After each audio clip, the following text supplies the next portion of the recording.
Оқушылар, қызықты математика сабағының 4-ші бетін ашып қоямыз.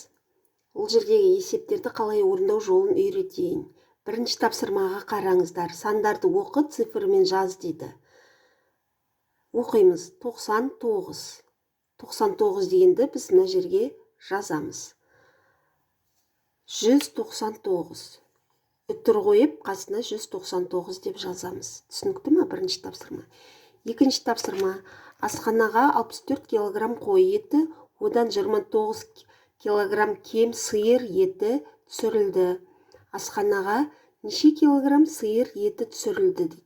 Бұл жерде 64-тен азайтамыз 29-ды. Шешу жауабы деп жазбай қойыңыздар. Тек бір жол ғана берілген. Тек қана 64 азайту 29 деп теңін таба қойыңыздар мәнін. Енді салыстыруды білеміз, иә? Артық, кем, тең қоямыз бұл жерге. Мына жерде 198 бен 25 санының қосындысынан 57-ні азайт дейді. Демек, жақша 198 қосу 25, жақша жабылған азайту 57 деп жазамыз. Ал мына жерде 167-ге қосу 73 пен 18-дің айырмасы дейді. Демек, 167 қосу жақша ішінде 73 азайту 18. Арғарай, теңдеуді шеш деді, және оны шығар дейді. Қараймыз теңдеуге. Белгісіз сан мен 7-нің қосындысы 20 мен 7-нің айырмасына тең. Бұл жерде белгісіз сан деп x деп аламыз. X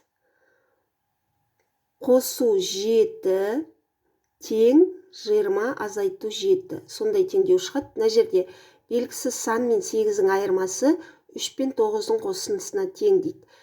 X азайту 8 тең 3 қосу 9. Өте оңай, жеңіл. Оны шығарамыз, астын теңдеудің түбірін табамыз.